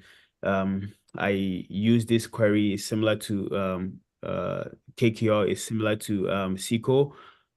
Sometimes I can construct queries with the AI. Give me queries for this, and I can kind of customize it to my preference. So, yeah, but I was just curious to see how also you guys use that. But yeah, that's a little bit about myself. All right. Thanks, Ebe. Yep. Thank you so much. Yeah, I think it's similar to how we use AI as well. I mean, Even in Power BI now, there are some visuals that use AI. So the dashboard is there, but people can go in and ask specific questions about the data, and the AI will tell them based on the data. Let's say if you want to ask how much revenue did I get in this particular department, the AI is built in to be able to answer that. And yeah, when it comes down to also, like you said, constructing queries, DAX queries, SQL queries, you know, or AI too. I can say for me, ChatGPT has been, and Copilot now, they've been very helpful. I'm not gonna lie. They've been, yeah, they've been very helpful. I know Ebe is, my best friend from high school. I wish when you said, so I remember in high school we went for career counseling, and Miss Jones asked what do we want to do in the future? And I remember it like it was yesterday. This was like 2013. And Ebe said he wanna be in cybersecurity. That was the first time I heard about cybersecurity too. But at the time, I was like, I want to be an engineer. But at the time when you knew you wanted to be in cybersecurity, if I knew about data analytics, now I would have been far gone, right? I had to take a lot of detours to get here, but it was all part of the learning experience. But I like how for you, even in high school, you were like, I'm going into cybersecurity, and you ended up there. So that's really cool. Yeah. If you're on here and you have any questions about cybersecurity, Ebe is your guy too. If you reach out to me, I'll connect you with him and you can ask any questions. That's also a very good field to be in as well. Somebody asked a question. How many boot camps do we run in a year? Normally we run two of them. So the class is 6 months long. So the one that we're about to do now is going to go through June. So afterwards we will run another one from June to December. There's a lot of materials to learn. So we take our time to teach. I know sometimes students come in and they're like, can we learn it in like 3 months? And then we start the class and we start learning all those things. And it's like, okay, that's a lot of information. So the more time we put in, the better. All of us would have wished to run more boot camps, but it's just not feasible. So two of them. If you miss this one, you have to wait till July. All right. I don't see any more questions. I know Isaac is here, but he said he's just here to listen in today. So How yeah. far? Go ahead, Evie. I said, like, how far in can someone join? Maybe how far? Let's say if you start, is it too late in maybe like 2 weeks or like a month, or how far in? So normally, once we start the Power BI, we close the enrollment. So, and what we've noticed is sometimes, because the first week is that intro session, right, where we, like I said, we build ourselves into the mindset of the data analyst, and then we do the Excel. Sometimes people will come in and they already know Excel, they're already good with it. So they don't really want to go back and learn the basics of Excel and everything. So that Excel part, especially if you already know it, you can skip it, right? Even though I still recommend that people learn it because I had used Excel for over 10 years. When I went for my first data analytics interview, they asked me a bunch of Excel questions and I totally blew it because I thought I knew Excel, but I didn't know how to use Excel to analyze data. So I totally blew it. So I still recommend people learn it. But normally when people know it already, there's no need for them to come learn all those basics. But Power BI, when we started, at that point, if somebody joins, I feel like they're doing a lot of catch up. So, and Power BI, it gets complex. So we wouldn't want people to be doing catch up when we get to Power BI. So when we get there, we only accept the students who are coming in for the individual skills. If you want to come in and learn a particular skill, cool, but for the full boot camp, we close the enrollment at the time. But if you're coming in and you don't know Excel, then yeah, you have to start. Okay. Makes sense. Maybe one more question. So like, I know that's like more on when you're on the job or probably when you get to the project part, but like, how do you decide? Like, because you have to solve a solution with the data analytics, right? Yeah. Like, how do you decide that they have a problem, and then you're gonna present the solution to them, like the type of analysis that you have to make. Do they present it to you, or you have to, or even if they do, you can add additional solutions to problems? Yeah, and I'll say this and I'll let Nana and the rest of the team go. But I think before a company hires you, they have a problem, right? So they wouldn't just come out to hire somebody, but as an analyst, when you go in, you also part of the job is also to be creative, right? So it's good to also you can present additional solutions and say, okay, this is what I'm seeing, this is what I think we can do. But most of the time to the project, they've already identified the problem they have, and so you're gonna help them solve it. So yeah. Okay. So if typically, are you doing that for a whole year, or it's gonna graduate into different ways? Like, let's say you're gonna do this in maybe like 3 months or the whole year, or it's like a whole project in a year. Yeah, okay. Let me chip in. So when we talk of project, right? Because when they hire you, right, maybe the project, if it's a contract base, if you're not being hired as a federal GS or whatever those groups like they classify them, and it's a federal based contract, right? The contract is, let's say, 2 years contract. So it's a project base. So you'll be on it for 2 years. After 2 years, boom, it's done. So yeah, in the nutshell, at a high level, that's how it is. But pertaining to the particular thing that you will be doing, maybe they've hired you within that 2 years. Your job is to build them a dashboard, right? Someone's job is to analyze data. Your job is to just analyze. Someone's job is to clean the data, make it ready or prepare it, make it ready for the data scientists to use it for their predictive and all the linear, whatever thing they do, right? So that is all you'll be doing. So after 2 years, that's it. Unless they renew it, and then probably when they renew, they probably want to modify the contract and maybe add more projects to it. And then if that happens, they probably will extend the contract to maybe 3 or 4 years. Okay. So yeah. Yeah. And then for those like in industry, for example, let's Mhm. say you are working in the finance department or the sales department, right? Normally, maybe for your team, normally there are segments. So let's say me, for instance, I'm in charge of, let's say, the West Coast sales segmentation. So for me, when I come to work every day, probably my focus is to see how the sales are trending in the West Coast.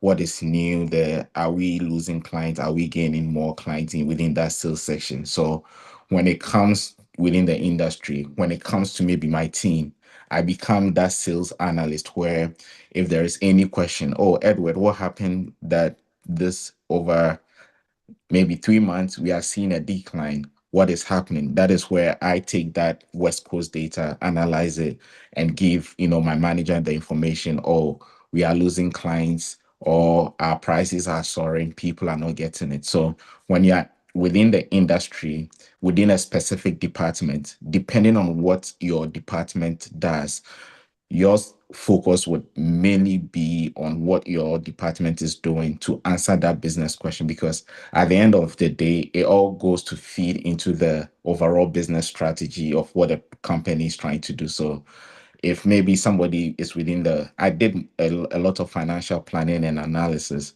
So if there's any financial differences, like our budget and our actuals, let's say this year we're over our budget and actuals are low, it is my department that has to come in and tell them, hey, of late we are going over our budget. And then maybe the managers, the directors will go to the managers and say, hey, sales, we are going over, HR, you are going over. What do we need to do to curb those situations? So that's not nice saying. If it's project based, you have a set line. But if it's within an industry where it's an everyday thing that you come, it's like you see what is going on, and then based on the trends, you advise your manager, or you let your manager know what is happening, and then they can make those business decisions from there. Thank you. think that someone's hand was up. Yeah, James. James, your hand was up. If you're talking, you're on mute. All right. Thank you, Clement, and the team for putting up this course. Personally, I did data analytics on Coursera. I finished with it, but I realized that the practical bit I was lacking it. So I just want to find out from you, after this course, is there any certification that you recommend we write, or getting the practical bit and the experience is enough for us to secure a job? Yeah, so I have one certification, a Power BI data analyst. I wrote that this year. The good thing about the data field is we don't have thriving certifications as of now. So, EB is on here. He can testify that in cybersecurity, for instance, there's a lot of like certifications that you can get to boost yourself up. I think to get your first job in cyber, you probably need that Security Plus, right? But data, the certifications are all over the place, and we haven't arrived at those specific certifications yet. So I always tell people, even if you decide that you're going to go in for certifications, target on getting your first job first. Once you're in there, if you want to add those certifications to it, you can. But I was working in this field for a while. I didn't have any certifications. I took that Power BI data analyst because my company was paying for certifications, so I just went for it. But it's at the bottom of my resume. I don't think anybody really cares about it anyways. But Nana, go ahead. What do you think? Yeah, so James, that's a great question. So, and I know you mentioned Coursera. Ifya here is one of their instructors. I don't know if she still does it, but I've done it in the past. yes, Yeah, yeah. thank you. So now, James, you know the kind of people who are going to, in case you want to join, you know the kind of people you're dealing with. So that's just on the sidetrack. Yeah, so that is a good question. So in data analytics, one advantage that we have is that unlike cybersecurity, there are two things involved. One, you have to be a citizen, no doubt about that. Two, you have to have, I think, a Security Plus or something. Yeah, you have to have one specific certificate before you can actually even build your resume, if I can put it that way.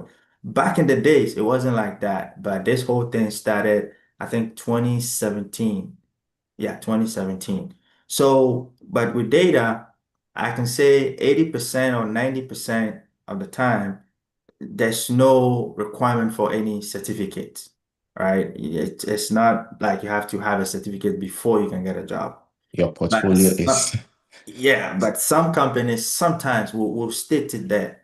If you have it, it's a plus, right? Or sometimes they'll say it requires you having maybe Tableau desktop certificate. Those ones they will specify on the job description, but 90% of the time, no. So when it comes to sets, you don't have to. But that doesn't mean that because I'm saying this, if you really want to write Yeah, I would like to add on to it a yes, bit, Nana. yeah, mhm, So, it's a great question. yes, Certifications versus mhm, what your portfolio yeah, has. Most people like the portfolio because it's more practical. correct. However, the certification questions can come up. Mhm. And the ones that I know about is PSTAT, PSTAT, by the American Statistical Association. There's also one by the Institute of, Information and Management Sciences, INFORMS for short. It has Certified Analytics Professional, CAP. So but all of those ones are highly respected, but you need a job experience first before they will even allow you to go through that programs.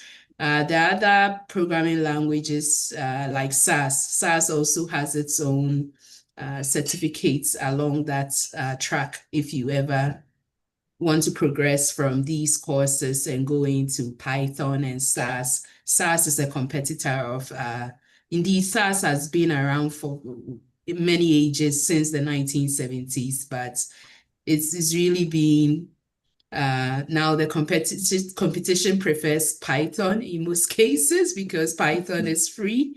But if you are someone who cares about certifications, those are a handful that you can look into for the data science arena. I hope that helps.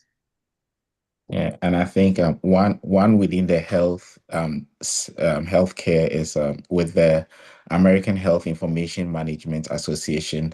They have certified data analyst course certification as well. So that is, if you want to be in the health field, that is one of the accredited certifications. Yeah. Thank you. Yeah. Evie, I know your hand is up. Yeah, I mean, I'm in a different field. I just wanted to add a little bit about the certification. I mean, Yeah. I've already said most of the point that I was gonna make, but just like, you know, mostly they would prefer experience to all the other things because you can put anything on your resume, but when you get on the panel, they will ask you a question in my job. I was in 3 interviews, the recruiter, then the hiring manager, like all different days, and the last one was like 3 hours with a group of people every hour. 2 people come to interview you, so that's where it's gonna make or break you. So he's also just don't want to put it there because I know some people just like to write the certification and stuff without them actually learning the material. I would say you can have the experience and stuff, but what's better is to have both. You don't want to go crazy on this. I get crazy certification because I just love to take them, but you can put both of them. So if you have the skill with the projects or with the internship or whatever, and you have maybe one relevant certification, especially if you are if you are skilled in Power BI or Power BI, you love it, you can just do the certification in that, and then just like the example somebody make, if it's between you and somebody, you have the experience and you have the certification and they don't have it, maybe they might choose you in addition to whatever that you said in the interview. So it's, if you can and there's any of these things, you can just add it just for what if sake. Yeah. Yeah, thank you. Yeah. So, but I think your big focus is learning the skill. And like we said, at the end, we will help you establish a resume that shows that you've done the work before. And I know based on this, I also use it to answer. Some people normally ask me about getting a certificate after the class. We'll give you a certificate of completion. But since you're setting up your resume to say you've done the work before, you don't want to go out there and tell recruiters that you just finished the bootcamp, right? Our goal is to make you job ready, but don't go out there telling people, oh, I just finished the class. Because if you've done this for 2 years to 3 years, why did you just finish a class? So that's a rookie mistake. So, learn, master the skills, invest the time in, and then, build that portfolio and then make yourself look like I know what I'm doing. And through the interview practice and everything we do, that will set you up well for that. Adis, I hope I mentioned your name right. Yes, yes. Yeah. Adis Adis. Ababa. Okay. Okay. Yeah, my name is Adis Asin. I'm here in Texas. I have done a boot camp back in 2022 with different institutes. But most thing I observed is most jobs, even the entry-level jobs, they are requiring experience minimum 3 years. That was my first question. How can you guys help us in the process of building our resume, putting some experience on it? And my second question is, most jobs currently, like with AI and everything, how do you see the trend, the data analytics job opportunity after we completed the course, maybe in the next year or in the coming few months when we are ready to the job market? Yeah, thank you. All right, thank you. So yes, so with the first question is by experience, right? Yeah, so that is what I made mention with the kind of model that we have, right? We will train you, we will support you. When I say support, what I mean by support, okay, let me basically finish and then I'll talk about the support. So with the experience of 3 years, that is exactly what we normally do. We don't want to put more years because the more years you put, then it means that you're becoming a senior level person. So, but with what we do, we want you to go in as just a normal data analyst or a junior person. So that way, someone will probably, you're going to work under someone. But what we do is we give you at most 3 years, right? So it can be 1 year, 2 years, 3. Some students, because they've done it before at different boot camps, sometimes they want to, move to, let's say, 4, at most 5, which is fine with me because they've done it somewhere else and then they come in here and then we also add to whatever they've learned, but then they also realize that they get more info from here because those other boot camps, not to bash or not to say someone's boot camp is not good or that, but what we do here, we don't just only teach, right? But we also train you, right, to be on the field, to act as if you're on the field, because we give you proper models.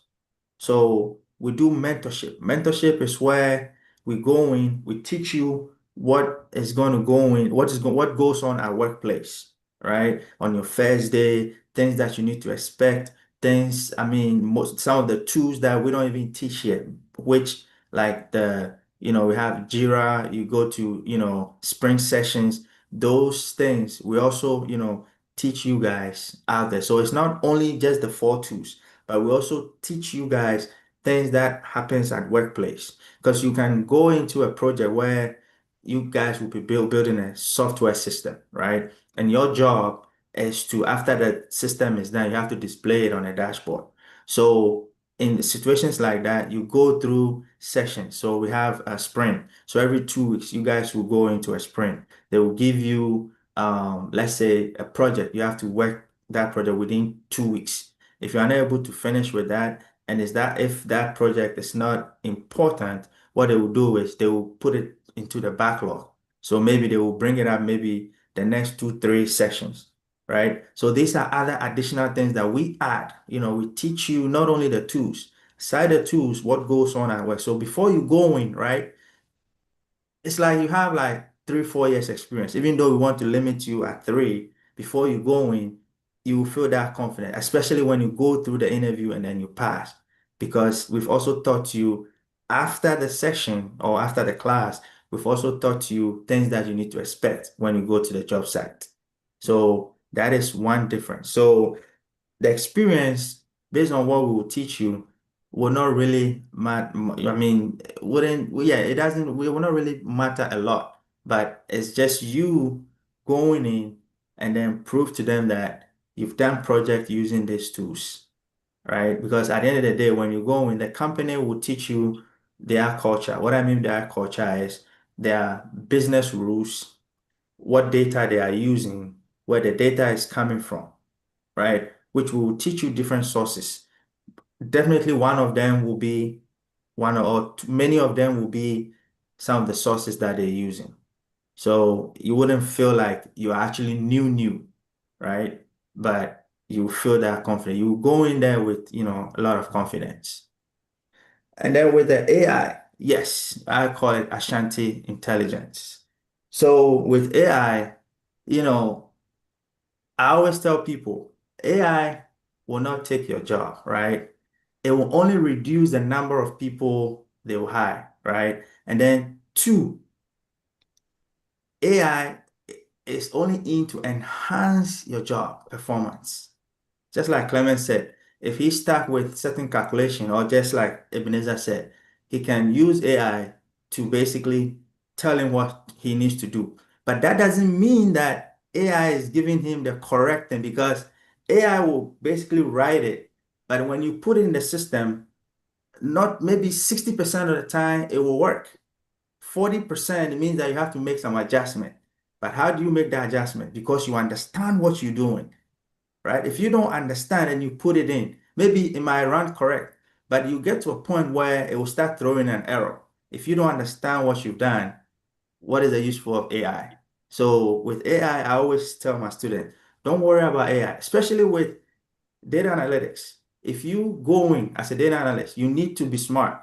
Move after maybe 1 year, 2 years, move from data and go into maybe engineering. Because when you get to the engineering side of it, trust me, nobody can, not even the AI can take your job. Yeah, that's Yeah. all I have to say. And just to speak on the AI part, Edward, yeah. please, I would like to Oh, beg go leave ahead. of absence, because I think I may be running a cold or something. Oh, yeah.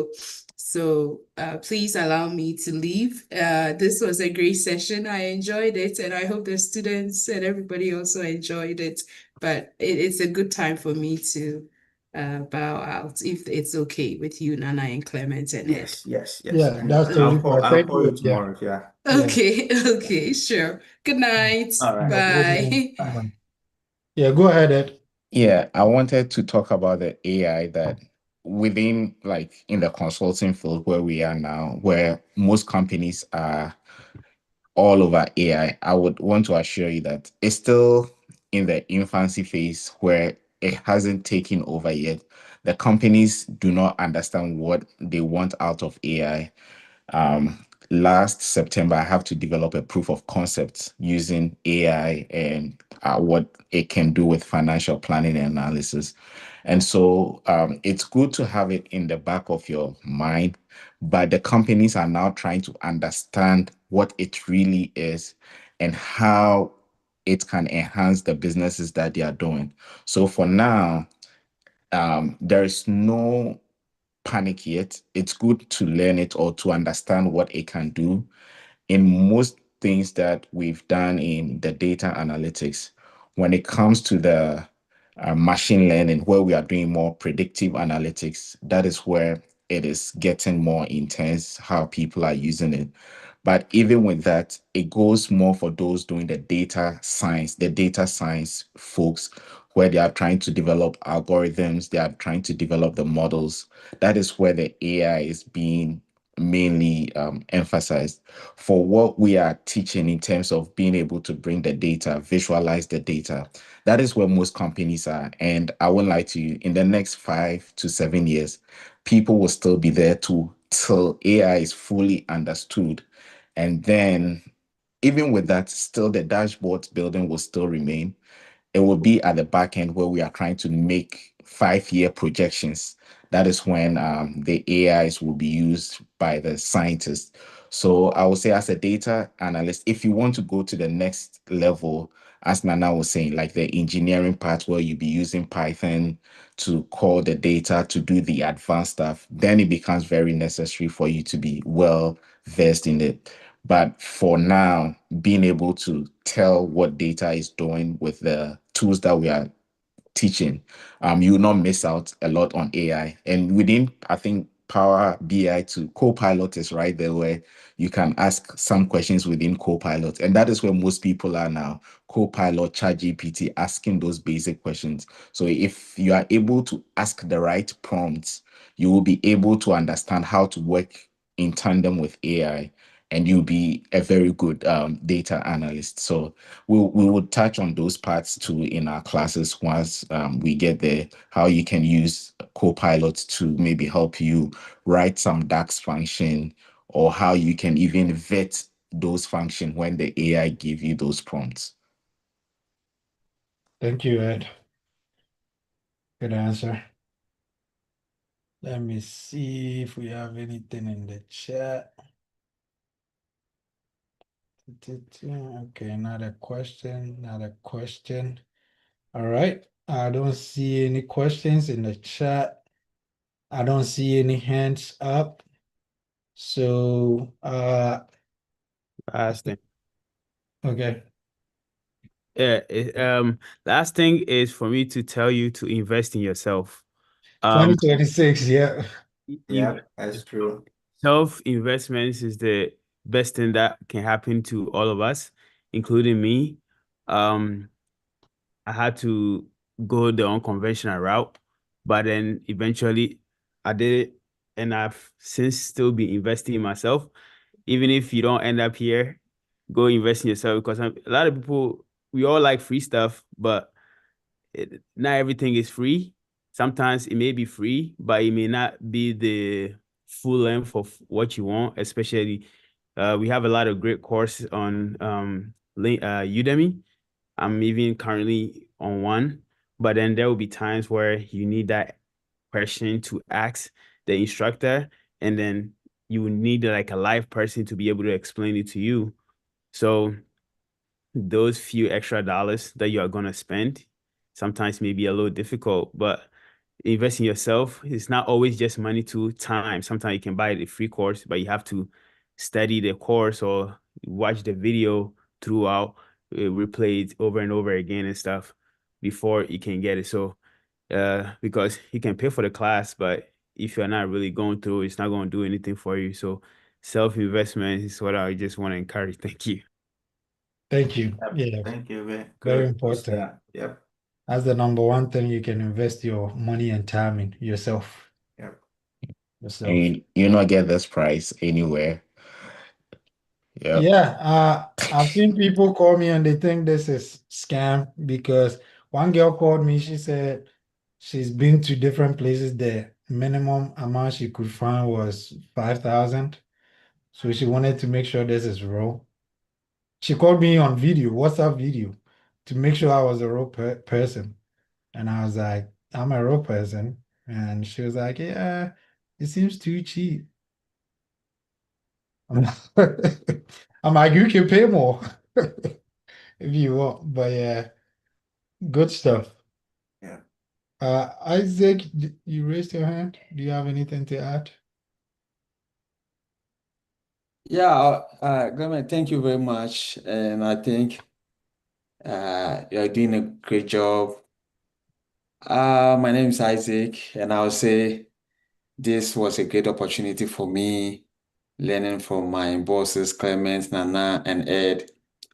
So I really like what my senior Ebenezer said about the investment. And that is one thing that everybody here needs to look at it. Because initially I thought like it wasn't legit. Okay, for me, they started even the essay class. I was still thinking about it. Is this real? So what should I do? Until I think it was second or fourth week where I reach out to Clement and I say, I'm ready. And myself, I've been doing, almost 4 months to complete my PhD in Ohio University. So it's all about mathematics, and then next year or after my program, I just want to go to the field of teaching here and there. So when I got here, I said, no, let's try and then not to put all my eggs in one basket. So try to get something. And I don't think anyone here has done a lot of course in Coursera than myself. I've done a lot. If you check my LinkedIn, I've done a lot. But one thing is that you get to a point where you can't find anyone to help you, where you need to meet the deadline, do a whole lot of things. Sometimes I have to call a friend of mine in Ghana. The guy is very good, who is a data scientist, try to fix things out, but it was difficult. But trust me, these people are always there. Nana and Clement, you see, for me, Clement said that sometimes people send them a message, maybe midnight. I'm one of them. Okay. I will send a message because I need to try and then understand what I'm doing. These people are always there to support you and help you make sure that you succeed in it. And one thing is that even Ed was my schoolmate back in 2015 or so, but I didn't know until we got here. And through him, I got opportunity to be in one great company where I got opportunity to move to, I think, the third level of the interview. And I realized that it was a great learning curve for me. And if you are here, try to do it. If I was thinking about money, I wouldn't have joined. And they did a lot for me when I started. And that is the same thing that I'm just encouraging everybody. And when you get here, even before you go to bed, try to tell yourself, hey, I will spend 1 hour of my time before going to bed to do something before you go. So that's what I do all the time. I make sure that always going through my SQL classes, things that we have done, Tableau, everything. Because one thing is that for me, I've learned a lot about Python because I was able to develop something like receipt, a whole lot of things for customers using Python, okay? Able to do all these things. But you know one thing, because I didn't get opportunity to keep on practicing, most of them are gone. So I need to keep on starting. So today I downloaded VS Code because I know Anaconda comes with Jupyter Notebook, but because Anaconda takes a lot of space, so having a VS Code, it will help me to use the Jupyter Notebook through VS Code instead of using Anaconda. Okay. So this side, they give you the opportunity and you get the recorded version. Even when you feel like, oh, things are gone, you can just go back and start practicing. And that's one thing CYC will always give it to you. So if you're here, just jump in and then start doing it, and you will never regret taking part of this course. So that's one thing that I want to add up, and for my colleagues who are here to take something from it, and I think it will help you. Thank you, Nana and Clement and Ed, everybody. Thank you, Isaac. Right, I thanks, know Isaac. Yep. I saw Isaac on here and I was like, hey, do you want to say something? And he said no. I'm glad you made a contribution. This wasn't planned, but this was Isaac's personal experience as a student in the class. So thank you for that. I'm glad we are also having that impact. I always tell people it seems like a lot of students don't use Nana enough. That's what I say. I'm like, when they call me, I'm like, call Nana, he's your guy. But yeah, thank you for that. Let me see. I don't see any thing in the chat. So it's 2 hours, 18 minutes, but that's how it turns out when the webinar is good. It's mostly an hour, but it's been a great webinar today. I streamed this on YouTube as well, so I'm gonna send a link out tomorrow morning to everybody who registered. And so if you missed anything, you can catch up on it. Thank you for joining. Thank you for your time. And, find us, reach out to us. We'll be happy to have you in the class. Like I said, if you're not sure, start with the Excel. If you think we're trash, you don't have to continue with the rest of the classes. But I can almost guarantee you that you will continue doing the rest of the classes. So, yeah, thank you for joining, and we will see you another time. Yeah. Thank you. See you at the top. Yeah. See you at the top. I forgot that. Clement and Ed, if you guys can give me 1 minute. Yeah. Okay. Okay. Let's see. And maybe we will have to just join our teams or something. Unless, if you don't mind. Yeah, I think we can maybe drop, Clement we can end drop the people, recording. and we can stop